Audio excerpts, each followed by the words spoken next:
स्वयं निराकार परमात्मा द्वारा ये संस्था जो है चलाई जा रही है। विश्वविद्यालय का मतलब है कि पूरे विश्व में ये विद्यालय जो है कार्य कर रहा है। हर विद्यालय का कुछ न कुछ लक्ष्य होता है। कोई भी बच्चा आप पढ़ाई स्कूल में डालते हैं तो बिना लक्ष्य के तो पढ़ाई नहीं की जा सकती।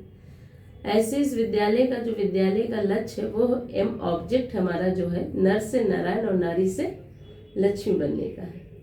क्योंकि कहावत भी है कि नर ऐसी करनी करे जो नारायण बन जाए और नारी ऐसी करनी करे जो लक्ष्मी बन जाए, है ना। अब कहने मात्र से तो नहीं बनेंगे।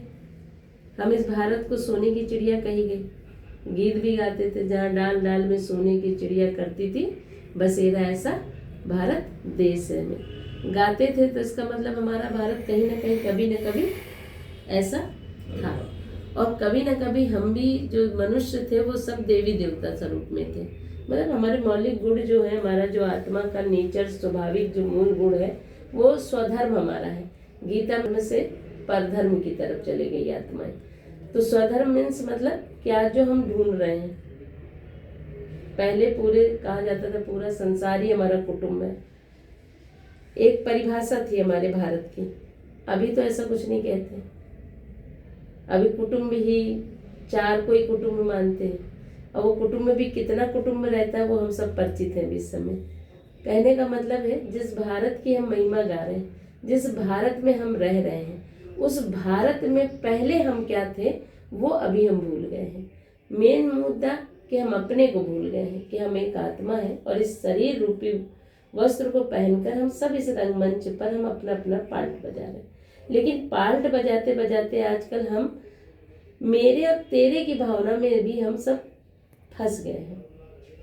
ये जो फंसाव है वो हमें कहीं ना कहीं दुख, अशांति, मतभेद, गिरावट, कहीं ना कहीं विकारों की प्रवृत्ति की ओर हमारे हर दिन हम लोग अग्रसर हो रहे हैं। एक तरीके से देखा जाए हर व्यक्ति, आप देख लीजिए परिवार में जहाँ 150 लोग रहते थे, आज 4 भाई भी एक छत के नीचे नहीं रह पा रहे। रीजन क्योंकि हमारा स्वधर्म से हम परधर्म, स्वधर्म मीन्स हमारा आत्मा का स्वधर्म क्या था?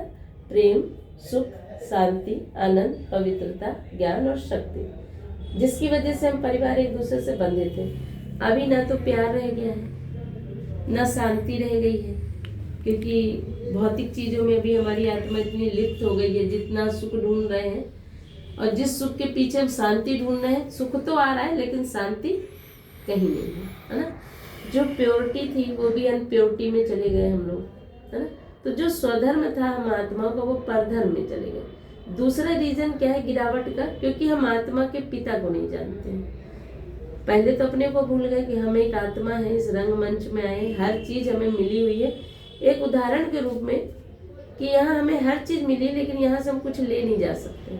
जैसे स्कूल में जाते ना, तो स्कूल में हम अंदर जाते तो हर चीज हमारी है, हम जिसको जिस तरीके से चाहे उसी तरीके से यूज कर सकते, लेकिन गेट के बाहर आप एक चौक नहीं ले जा सकते, ठीक है ना। ऐसे रंगमंच में हम लोगों को हर चीज मिली है यूज करने के लिए, लेकिन हम बटोरने में भी इतना लगे हैं कि ऐसा लगता है कि अभी हम सब लेके जाने वाले, लेकिन लेके हम कुछ भी जा नहीं सकते। ये प्रकृति का नियम है। हम परेशान हैं, जो चीज ले नहीं जा सकते उसके लिए हम अभी परेशान हैं। क्यों? क्योंकि हम अपने को भूल गए। दूसरा, आत्मा के पिता के भूलने की वजह से आत्मा में वो जो ताकत आनी चाहिए वो ताकत अभी हमारे अंदर नहीं आ रही। क्यों? हम पूजा बहुत कर रहे हैं, पाठ कर रहे हैं, पूजा में पैसा भी बहुत लगा रहे हैं, लेकिन जिस कारण लगा रहे हैं वो कारण कहीं ना कहीं हमें समझ में आ नहीं रहा है।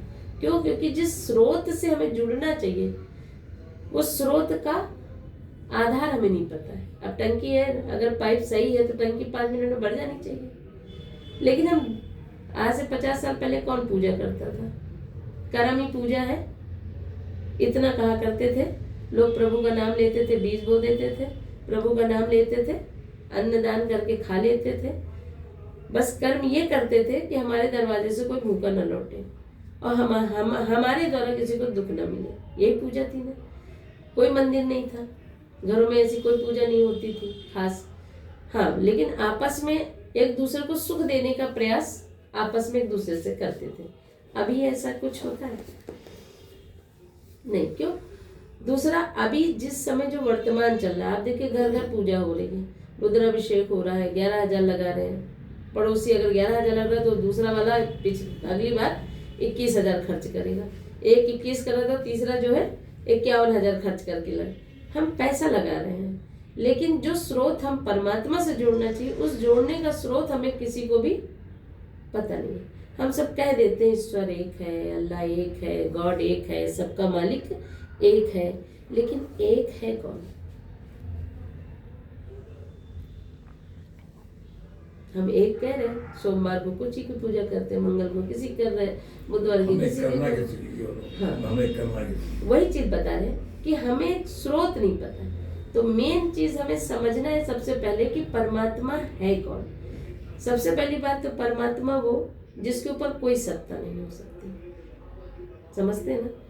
मुखिया जो है उसके ऊपर ना टीचर है, ना बाप है, ना माँ है, वो स्वयं में ही। इसलिए अपने यहाँ हिंदू धर्म में सबसे ज्यादा पूजा किसकी होती है? क्योंकि भगवान जो है, देखो देखो, एक तो सर्वोपरि हो, सर्वश्रेष्ठ हो, सर्वमान्य हो। एक के मानने से भगवान नहीं माना जा सकता है। सर्वशक्तिमान है, वो जो चाहे कर सकता है। तभी कहा जाता है मनुष्य चाहत कुछ और है, प्रभु चाहत कुछ और है।